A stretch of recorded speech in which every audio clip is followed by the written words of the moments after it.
Before we start today's tale, help the crew by stabbing the subscribe and like buttons.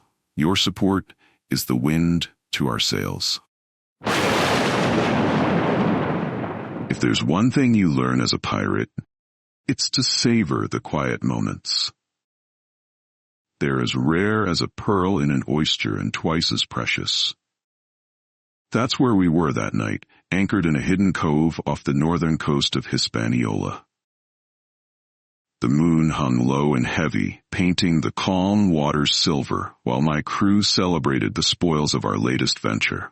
Gold coins, glittering gems, and trinkets of all sorts spilled across the deck, and the air was thick with laughter and the clink of tankards. Even I allowed myself a moment of indulgence, sitting back in my chair near the helm, a fine bottle of rum in my hand. It was the kind of night that almost made you forget the sea's darker truths. Almost. Old Tom, my first mate, leaned against the rail beside me. "Seems like luck's finally on our side, Captain," he said, his voice gruff but warm. He was a man who'd seen his share of storms and bloodshed, but nights like these brought a rare softness to his tone. "Aye," I replied, swirling the rum in my cup. "Though it doesn't pay to get too comfortable, Tom. The sea has a way of balancing the scales when you least expect it." I'd barely finished speaking when the lookout's voice rang out from above.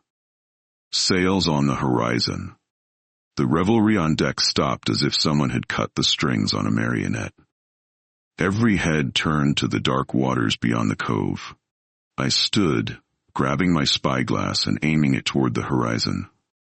Sure enough, a set of sails loomed against the faint starlight, moving toward us with unnerving precision.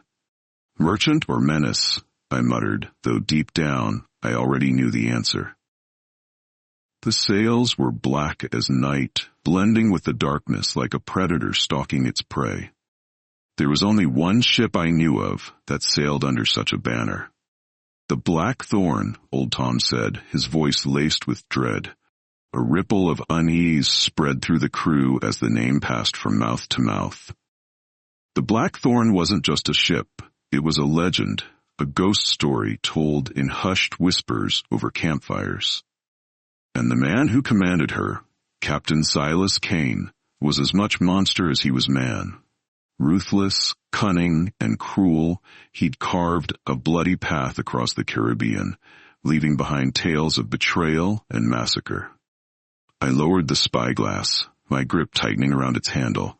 It had been years since I'd crossed paths with Kane, and not once had I imagined our next meeting would come under such ominous circumstances.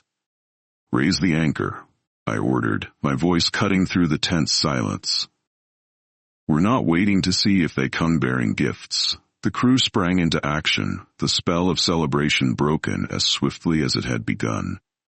Sails were unfurled, ropes tightened, and the sea pearl began to stir, like a predator shaking off sleep. "Think he's here for us, Captain?" Old Tom asked, his eyes scanning the distant ship. "There's no thinking about it," I said, my voice grim. "Kane doesn't leave anything to chance. If he's out there, it's because he wants something. And knowing him, it's us, or what's in our hold." As the Sea Pearl glided out of the cove, the moonlight seemed dimmer, the stars less certain in their glow. A weight settled over me, heavier than the gold we carried. I knew this wasn't just another rival looking to make a name. This was a shadow from the past, creeping closer with every passing moment. "Keep a sharp eye," I called to the crew. "This night's far from over." Little did I know, the nightmare was only just beginning. The night air carried a chill, as if the sea itself had taken a deep breath and was holding it in. We sailed under the cover of darkness, the faint light of the moon our only guide. The Sea Pearl was swift and nimble, cutting through the waters with a grace that few ships could rival. But speed alone didn't ease the knot in my gut. Something wasn't right, and I could feel it in the way the waves seemed to whisper warnings against the hull. "Anything?" I called up to the crow's nest where young James kept watch. Not a thing, Captain, came the reply, though his voice betrayed his unease. The Blackthorn's not following us, far as I can see. That should have been good news, but it only made my unease grow. Kane wasn't the type to give up the chase without good reason. If he wasn't on our heels, it meant he had something else in mind. Something worse.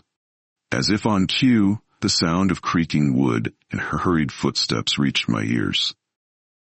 Old Tom approached, his expression grim as he handed me a folded scrap of parchment. Found this tied to the mizzenmast, he said. Don't ask me how it got there, because I swear it wasn't there an hour ago. I unfolded the paper, my pulse quickening as I recognized the jagged, almost feral handwriting. Morrigan, you've taken from me before, but this time it's different. The debt's overdue, and I always collect. Enjoy your head start. It'll make the hunt more thrilling. S.K. Silas Kane. The initials were as damning as any blade. He wasn't just toying with us, he was reminding me of who I was dealing with. A predator who didn't just hunt but savored the chase. What's it say, Captain? Tom asked, though he didn't need to. The look on my face must have said it all. It says Kane's still playing his games, I replied, tucking the note into my coat. And he's not planning to stop until he's got what he wants. And what's that? Me. Or the ship, or the crew, maybe all three. Tom grunted, his hand resting on the hilt of his cutlass. Then he'll have to fight us for it. We faced worse, Captain. I appreciated his confidence, though I couldn't share it. Kane wasn't just another pirate. He was the kind of man who thrived on unpredictability, the kind who turned strength into weakness and patience into advantage. Double the watch, I ordered. And no one sails alone. If Kane's out there, he's already ahead of us in ways we can't see. As the crew scrambled to tighten security, my mind raced. Memories of my last encounter with Kane surfaced like ghosts from the deep. An ambush in the Straits of Florida. A mutiny he'd incited among my allies. The blood-stained deck of a ship I'd barely escaped with my life. This wasn't just a rivalry. It was personal. Kane had a score to settle, and he wouldn't rest until the scales were balanced in his favor. The hours stretched on, and though the Sea Pearl sailed swift and sure, the shadow of the Blackthorn lingered in my thoughts. I knew Kane wasn't far behind, but he wouldn't come charging in like a wild bull. No, he'd wait until the time was right, until he had the upper hand. As the first rays of dawn broke over the horizon, I stood at the helm, staring into the golden light with a weight heavier than any treasure. I didn't have the luxury of waiting for Kane to strike. If I was to keep my ship and crew safe, I'd have to outwit him before he had the chance to corner us.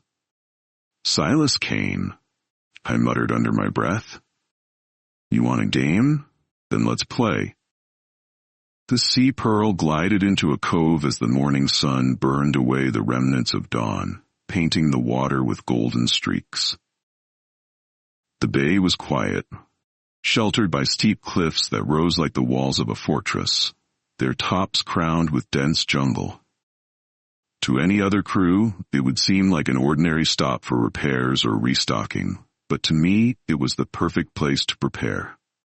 Kane's shadow loomed over us, and if there was one thing I'd learned about survival, it was that preparation often mattered more than brute strength.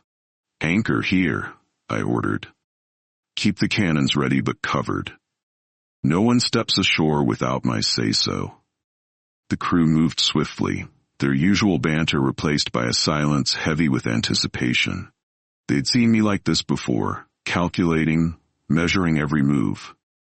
If Kane wanted a game, I had every intention of stacking the deck in my favor. Old Tom approached, his weathered face etched with concern.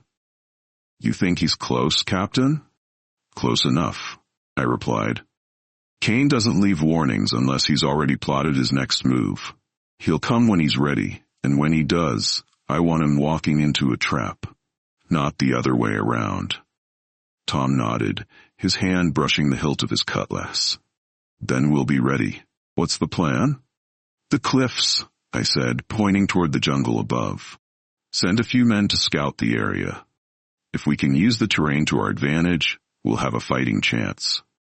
Meanwhile, we'll make the Sea Pearl look vulnerable, lower her defenses just enough to tempt Kane into overplaying his hand." Tom grinned, the gleam of mischief lighting up his eyes. "A wolf disguised as a lamb, eh? I like it." "Bye," I said, a grim smile tugging at my lips. "But make no mistake, this wolf has teeth."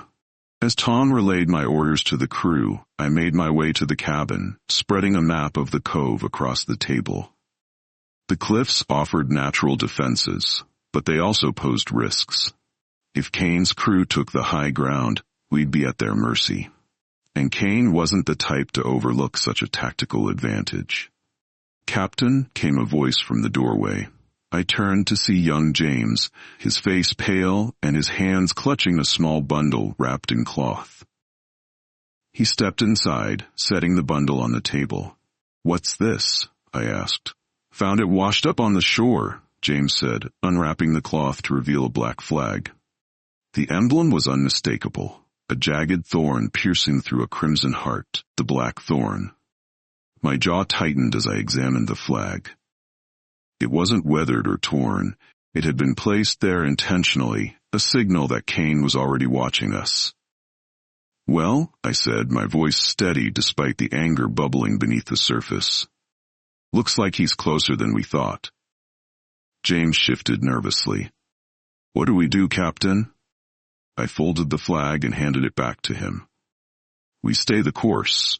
Tell the men to be vigilant, but don't let them panic. If Kane's watching, he'll be looking for signs of fear. We can't give him the satisfaction." James nodded and hurried out, leaving me alone with my thoughts. Kane was testing us, probing for weakness. The flag wasn't just a threat, it was a challenge, and I wasn't about to back down. As the sun climbed higher, the crew worked tirelessly, fortifying our defenses while maintaining the illusion of vulnerability. Sails were furled as if in disrepair, and crates were stacked haphazardly on deck to create the appearance of disorder. Beneath the surface, however, every man was armed and ready, their weapons hidden but within reach. By nightfall, the Sea Pearl looked like easy prey, her crew seemingly complacent. But beneath the false calm, a storm brewed. A storm I was determined to unleash when the time came. Standing at the helm, I gazed out at the horizon, my thoughts a whirlwind of strategies and possibilities. Kane was coming. I could feel it in my bones. And when he did, I'd be ready to remind him why the name Edward Morrigan still struck fear into the hearts of men. The moon hung low in the sky, casting a pale silver glow over the cove as the sea shimmered like liquid glass. The stillness was unnerving, a silence broken only by the faint creak of the Sea Pearl's rigging and the gentle lapping of waves against her hull. It was the kind of night where you could feel the tension in the air, a taut string waiting to snap.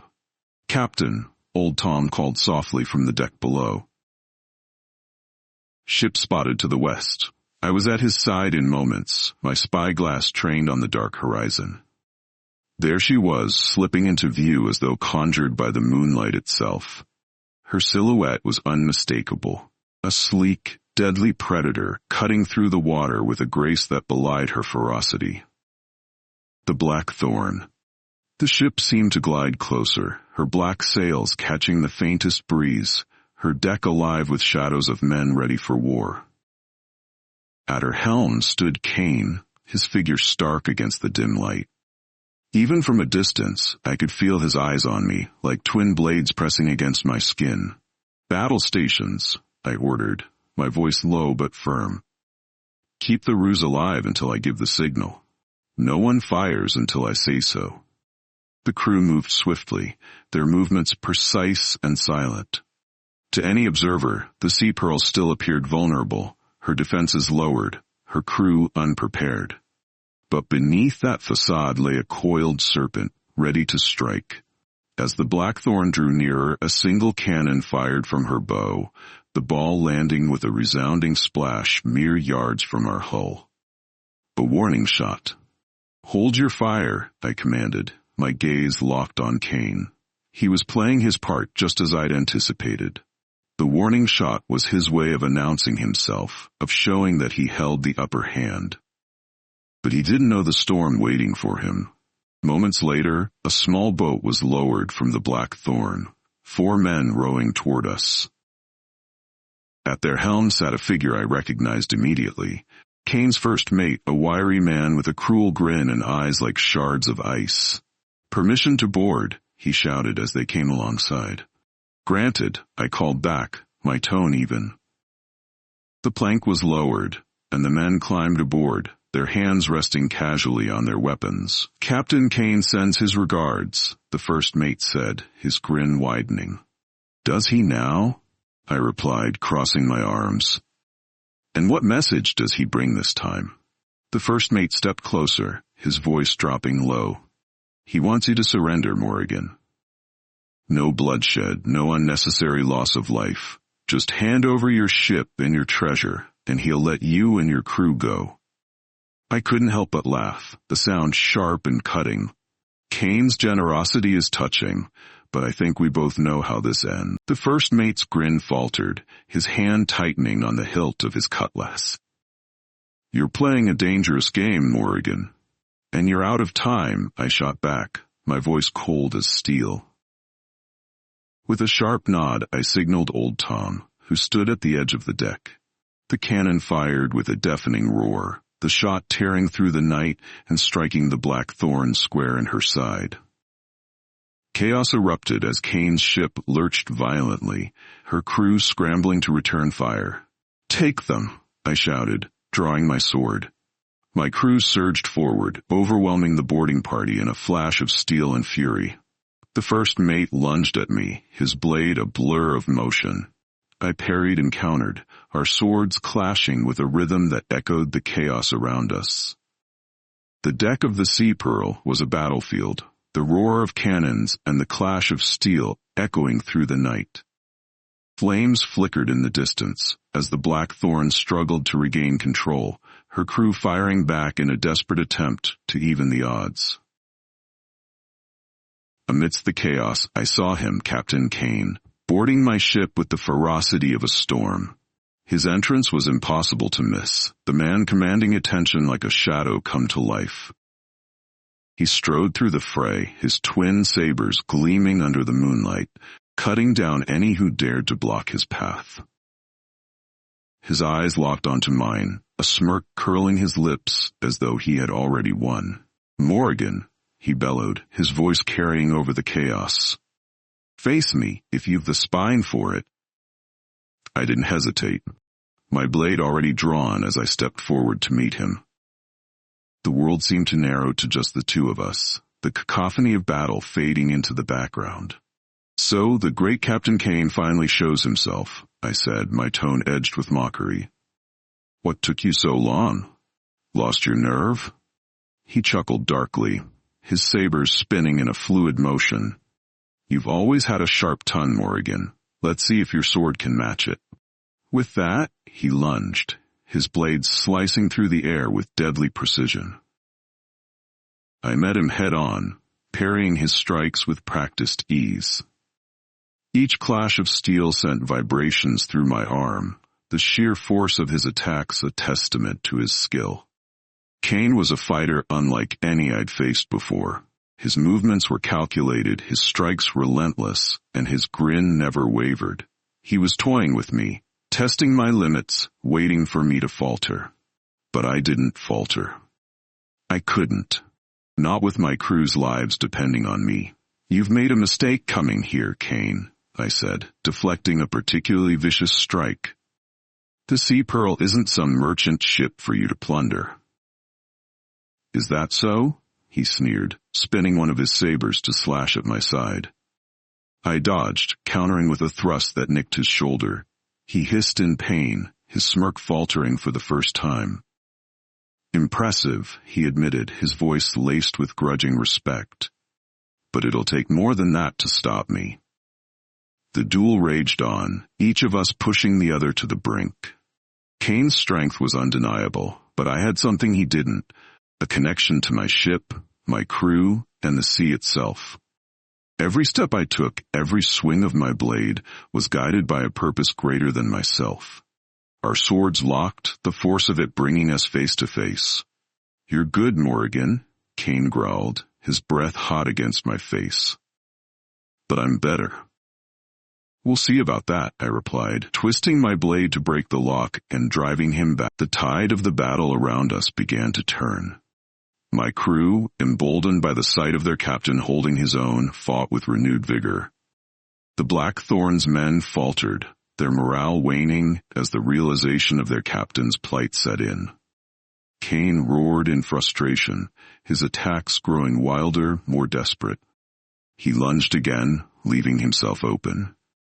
I seized the moment, sidestepping his strike and delivering a clean slash across his side. He stumbled, his hand pressing against the wound as blood seeped through his fingers. "This isn't over," he snarled, his voice dripping with venom. "No," I said, my sword pointed at his chest. "It ends here, Kane. Surrender or I'll send you to the depths." For a moment I thought he might yield, his eyes darting to the chaos around him, the wreckage of his ship, the cries of his crew. But Kane was a man of pride, and pride would be his undoing. He lunged one final time, his movements wild and reckless. I sidestepped, delivering a swift strike that sent his remaining saber clattering to the deck. He dropped to his knees, breathing heavily, his defiance finally extinguished. "Chain him," I ordered, my voice carrying the weight of victory, "and bring the rest of them to heel." The Sea Pearl sails on. The battle was won, but as I looked down at Kane, beaten but not broken, I knew this wasn't the last I'd see of him. Rivals like Kane don't vanish, they bide their time, waiting for the next storm to rise. Victory hung heavy in the air, the sound of cheers from my crew mingling with the groans of the defeated as the Sea Pearl claimed its triumph. The Blackthorn was a broken wreck, its crew subdued, its infamous captain chained and silent in the brig. I thought the worst was over, that the sea had granted us a rare moment of respite. But the sea, as I've often said, is a cruel mistress, and her games were far from over. As the crew worked tirelessly to secure the spoils of war and assess the damage, I noticed a change in the air.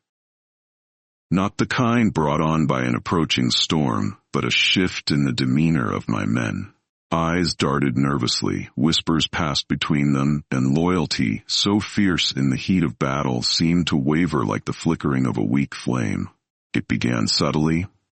Supplies were misplaced, orders hesitated upon, and those once eager to execute my commands now seemed reluctant.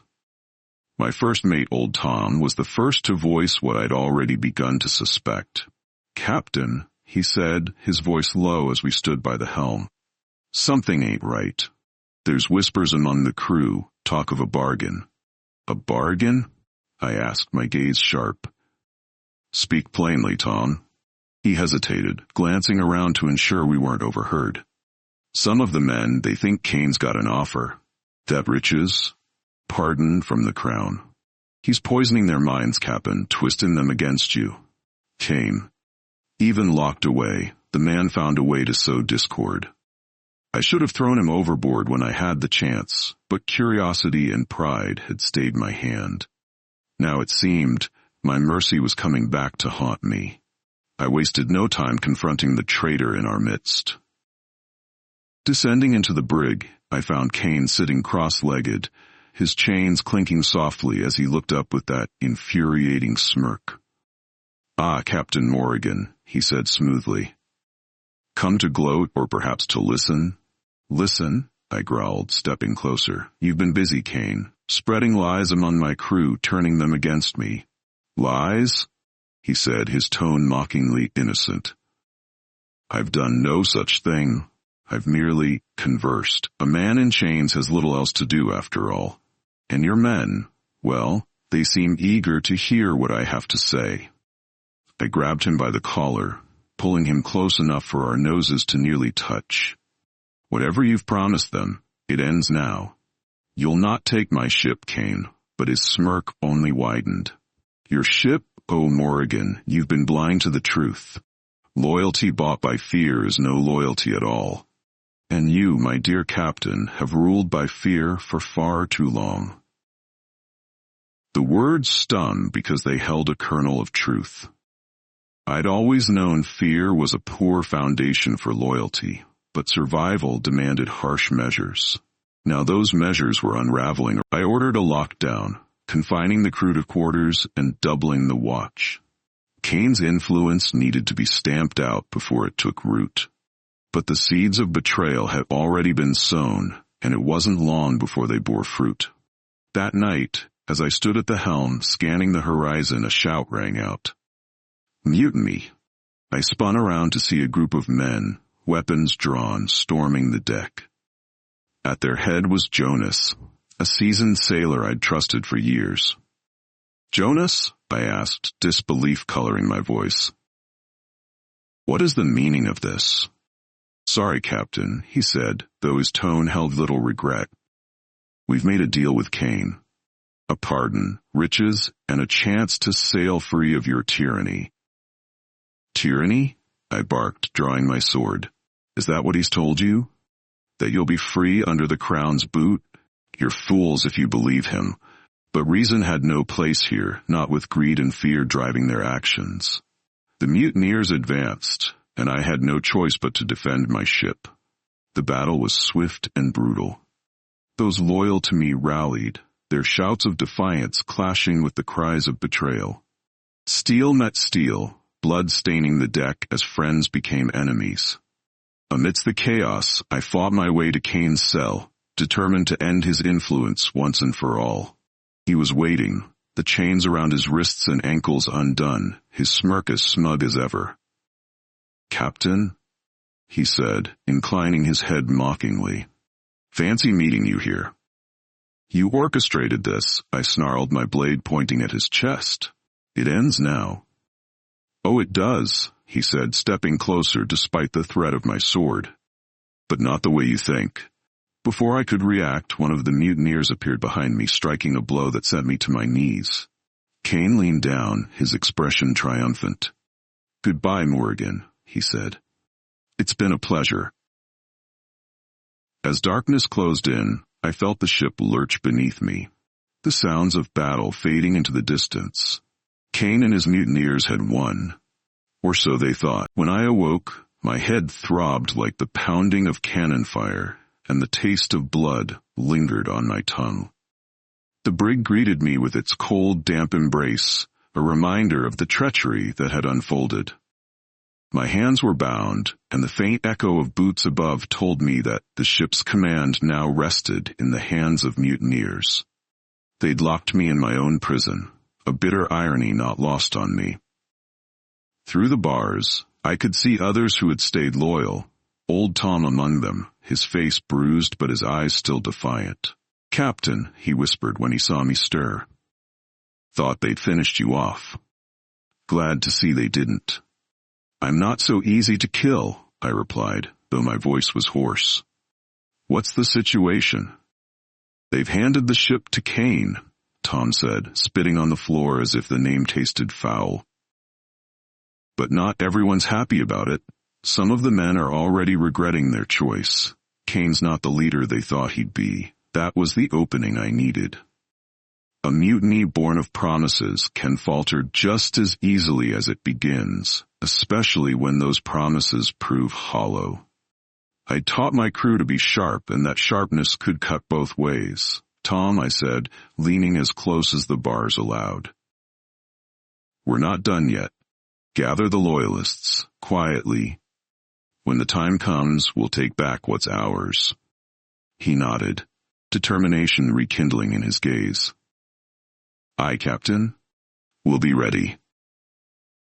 The days that followed were tense. Kane strutted about the deck as if he were king of the seas, barking orders and lording over the men. But the cracks in his rule soon began to show.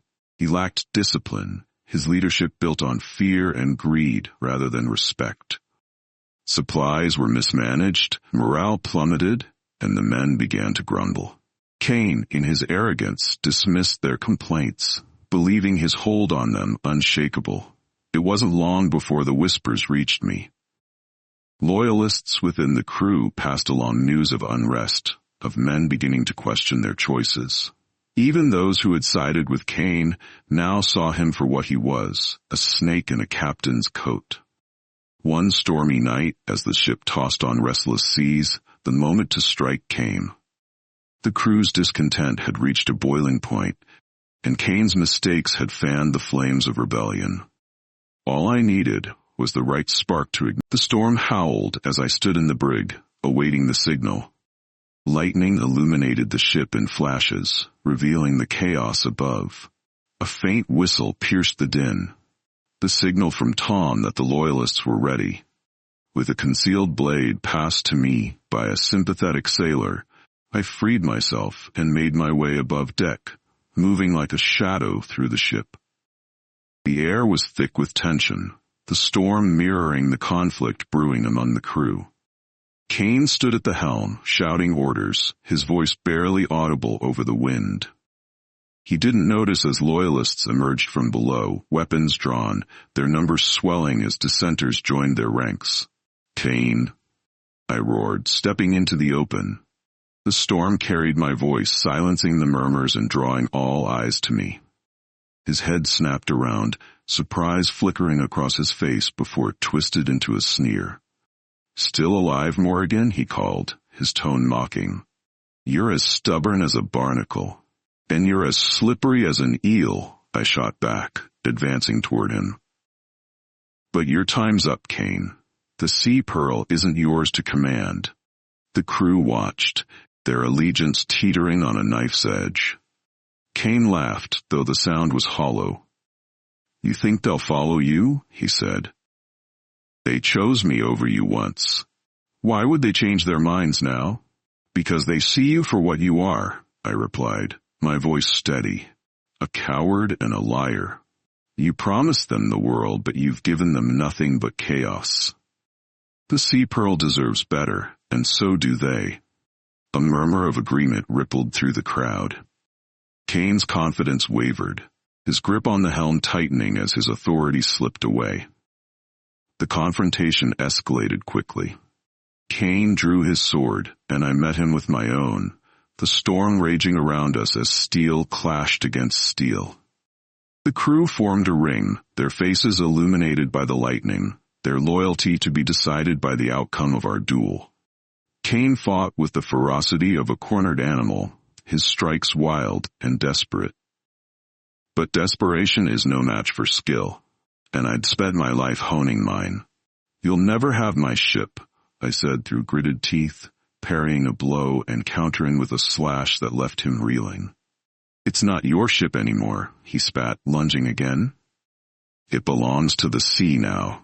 Our blades locked, the clash ringing out as the storm reached its peak. With a final decisive strike, I disarmed him, his sword skittering across the deck. He stumbled back, the defiance in his eyes replaced by fear. The crew's silence was deafening as I leveled my blade at his chest. "Yield," I commanded. For a moment he hesitated, his pride warring with his survival instinct.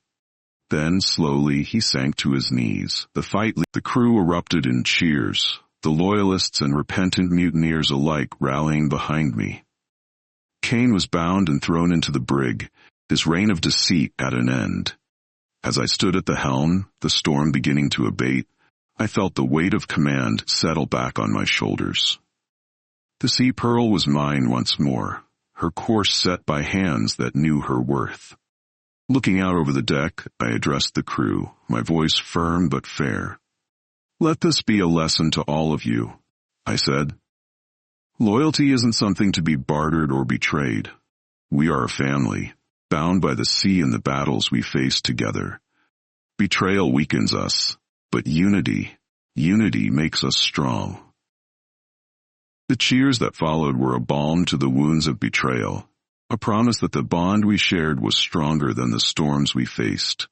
And as the sun broke through the clouds, painting the horizon in hues of gold and crimson, I knew that the Sea Pearl and her crew had weathered yet another trial, emerging stronger for it. The sea had tested us, as it always does, but we had prevailed. The Sea Pearl cut through calm waters, the storm now a distant memory. The crew busied themselves restoring the ship to her former glory, the scars of betrayal and battle etched into the wood and our hearts alike. Yet, as I stood at the helm, I couldn't help but feel a peculiar sense of equilibrium restored.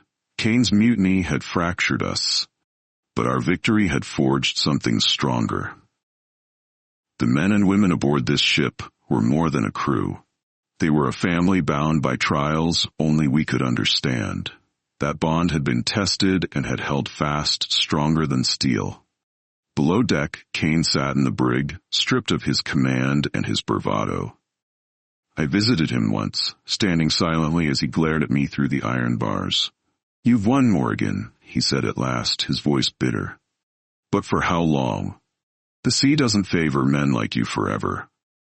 I leaned in, meeting his gaze. "The sea doesn't favor anyone, Kane. It tests us, and those who endure are the ones who survive.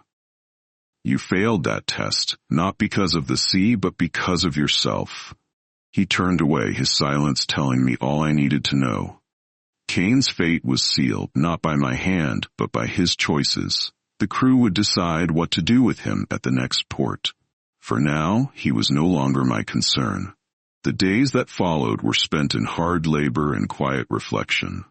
The ship needed repairs, the crew needed rest, and I needed to rebuild the trust that had been shaken. I gathered the crew on the main deck, the sun casting long shadows over their faces. They looked to me, some with skepticism, others with hope. "I won't pretend that what happened didn't wound us," I began, my voice steady but laced with emotion. "Kane's betrayal hurt us all, but it also showed us who we are. We are survivors, fighters, and most of all, we are a family. Families fight, but they also heal." Old Tom stepped forward, his weathered face breaking into a grin. "Aye, Captain, you've got my loyalty, now and always." His words sparked a chorus of agreement, the crew voicing their support with cheers and nods. The fractures began to mend, the sense of unity growing stronger with each passing day. The betrayal hadn't been the only prize of the voyage. Among the spoils taken from the rival crew was a trove of charts, maps, and cryptic notes detailing potential treasures and hidden ports. The sight of gold and the promise of adventure quickly lifted spirits. As I studied the maps in my cabin, a glimmer of excitement flickered within me. The horizon always held the promise of something new, and while this voyage had tested us, it also prepared us for the challenges ahead. The sea had a way of rewarding those who dared to dream, even as it punished the unworthy. A week after the mutiny, we sailed into a bustling port to resupply and repair. Kane was handed over to the local authorities, a warning to any who might think treachery was a path to power. The crew celebrated in the taverns, their laughter and songs filling the air as they recounted the events of the storm and the battle that followed. As I stood on the pier, watching the moonlight dance on the waves, Old Tom approached, a tankard in hand. "You've got that look, Captain," he said, offering me the drink. "The one that says you're already thinking about the next adventure." I took the tankard, chuckling. "The sea doesn't wait, Tom. Neither should we. There's always another horizon to chase." He nodded, raising his tankard in a silent toast before heading back to the crew. I stayed there a while longer, the weight of leadership a familiar but welcome burden on my shoulders. The Sea Pearl had survived mutiny, battle, and betrayal, emerging stronger for it. We were bloodied, but unbroken. And as the ship rocked gently in the harbor, I knew that our story was far from over. For the sea always calls, and Captain Edward Morrigan always answers.